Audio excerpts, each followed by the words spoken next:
எல்லாருக்கும் வணக்கம். ஆண்டாள் அருளி செய்த திருப்பாவையை நாளும் ஒரு பாடல் வீதம் சிந்தித்து வருகிறோம். அந்த வகையில் இன்று 21வது பாசுரம். மிக அழகான கற்பனையும் பக்தியும் நிறைந்த ஒரு பாசுரம் இந்த 21வது பாசுரம். பாடலை காணலாமா?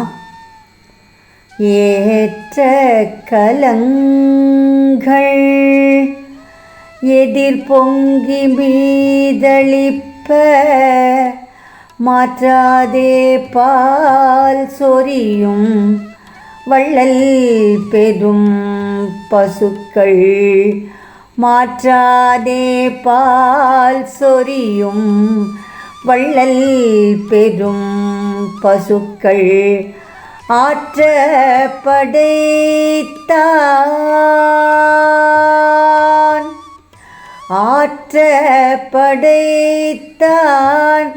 மகனே அறிவுராய், ஆற்ற படைத்தான் மகனே அறிவுராய், ஊற்றமுடையாய் பெரியாய் உலகினில் தோற்றமாய் நின்ற சுடரே, தோற்றமாய் நின்ற சுடரே துயிலெழாய், மாற்றாருனக்கு வலி தொலைந்துன் வாசற்கண், மாற்றாருனக்கு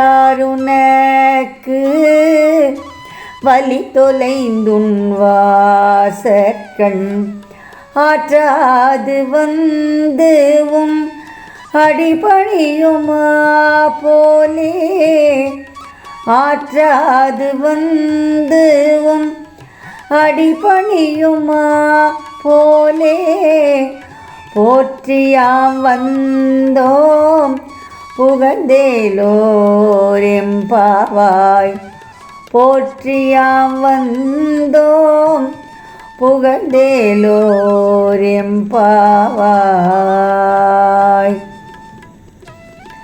ஏற்ற கலங்கள் எதிர் பொங்கி மீதளிப்ப மாற்றாதே பால் சொரியும் வள்ளல் பெரும் பசுக்கள். ஆண்டாள் ஏற்கனவே 3வது பாசுரத்திலே வள்ளல் பெரும் பசுக்கள் என்று சொல்லியிருக்கிறார். வாங்க குடம் நெறிக்கும் வள்ளல் பெரும் பசுக்கள். இங்கே மாற்றாதே பால் சொரியும், அதுவும் எப்படி மாற்றாதே, மீதளிப்ப, எதிர் பொங்கி மீதளிப்ப. யார் யார் எந்தெந்த பாத்திரத்தை பால் கறப்பதற்காக எடுத்து செல்கிறார்களோ, அது பெரியவர்களோ அல்லது சிறியவர்களோ, சிறுமியர்களோ குழந்தைகளோ யாராக இருந்தாலும் அவர்கள் கொண்டு செல்லுகின்ற பாத்திரத்தை நிறைத்து பொங்கி வழிகின்ற அளவிற்கு தன்னிடத்திலே இருக்கின்ற பாலை மறவாது கொடுக்கக்கூடிய வள்ளல் யார்? அந்த ஆயர்பாடியிலே இருக்கக்கூடிய பசுக்கள். அதனால் வள்ளல் பெரும் பசுக்கள். இத்தகைய பசுக்களை தன்னிடத்திலே கொண்ட தலைவன் வல்லவன் யார்? நந்தகோபன். அவனுடைய மகனே ஊற்றமுடையாய் பெரியாய் என்று விழிக்கிறாள் ஆண்டாள். நீ எப்படிப்பட்டவன்? மிக பெரியவன். ஏன் மிக பெரியவன்? உன்னுடைய பகைவர்களை எல்லாம் அவர்கள் தோற்றவுடன் வெட்கி மனம் வருந்தி உன் அடிபணிந்து உன்னை வணங்கி துதிக்கும் ஆற்றல் உடையவன் நீ. அப்படிப்பட்டவன். உன்னுடைய பகைவர்களெல்லாம் தங்களுடைய கர்வத்தையெல்லாம் விட்டு வந்து உன்னை வணங்கக்கூடிய, உன்னுடைய தரிசனத்திற்காக உன்னுடைய அருளுக்காக காத்திருக்கக்கூடிய அத்தகைய பகைவர்கள். அந்த பகைவர்களெல்லாம் உன்னை விழுந்து வணங்க அவர்களுக்கும் அருள் செய்யக்கூடியவன் நீ. தோற்றமாய் நின்ற சுடர். உலகினில் எது தோற்றம் என்றால் உன்னுடைய ஒளி, உன்னுடைய புகழ், உன்னுடைய கருணை. அப்படிப்பட்ட நீ உறங்கலாமா? எழுந்திரு. மாற்றார் உனக்கு வழி தொலைந்து உன் வாசற்கண் ஆற்றாது வந்து அடிமணியுமா போலே. தோற்றவர்களெல்லாம், உன்னுடைய பகைவர்களெல்லாம் தங்கள் செய்த பிழைகளை உணர்ந்து உன்னுடைய வாயிலுக்கு வந்து அந்த வாயிலில் உன் அடியை பணிந்து விழுந்து வணங்குதல் போல நாங்கள் எல்லோரும் உன்னுடைய பெருமையை போற்றி பாடி துதித்து வணங்குகிறோம், புகழ்கிறோம். ஆதலால் எங்களுக்கு அருள் செய். உன்னுடைய பகைவர்களுக்கே அருளக்கூடிய பண்பாளன் நீ. அப்போது உன் மீது அன்புடைய அருளாளர்களான எங்களுக்கு அருள் புரிய மாட்டாயா? நிச்சயமாக உன்னுடைய அருள் எங்களுக்கு உண்டு என்பதாக இந்த பாடலிலே ஆண்டாள் மிக அழகாக நமக்கு பொருளை தருகிறாள். கண்ணனால் அன்போடு பரிபாலிக்கப்பட்டு வந்தவை அயர்பாடியிலே இருக்கக்கூடிய பசுக்கள்.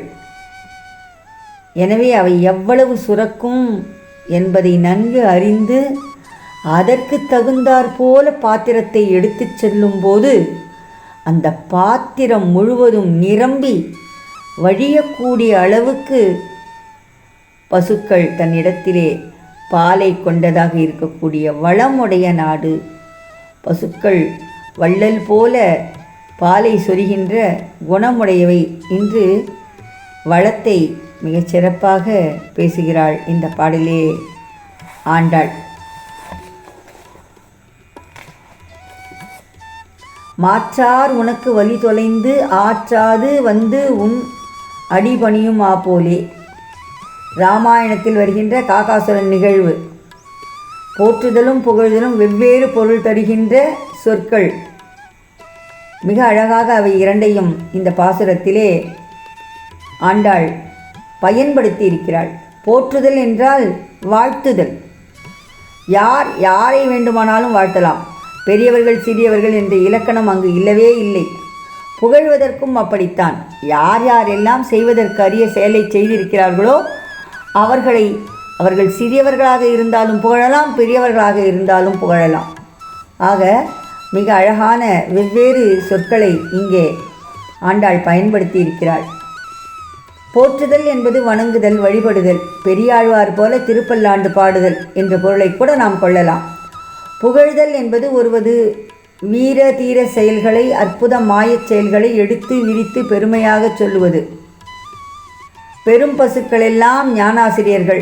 பால் சுரத்தல் என்பது ஆச்சாரியர்கள் தரும் பொங்கி வழிகின்ற ஞான உபதேசம். ஏற்ற கலங்கள் என்பது பாடங்களை கேட்க வருகின்ற சீடர்கள். உலகினில் தோற்றமாய் நின்ற சுடர் என்பது நம்மாழ்வாரின் திருவாய்மொழியை நினைவுபடுத்துவது. திட விசும்பு, எரி, வழி, நீர், நிலம் இவை மிசை படர்பொருள் முழுவதுமாய் அவை தொறும் உடல் மிசை உயிர் என கறந்து எங்கும் பறந்துளன் என்பது திருவாய்மொழி. ஆக இந்த பிரபஞ்சம், இந்த இயற்கை ஒளியாக, இருளாக, அருளாக, மழையாக எப்படி இருந்தாலும் அது இறைவனின் ஆக்ஞை என்ற பொருளை நமக்கு மறைமுகமாக இந்த பாடல் உணர்த்துகிறது.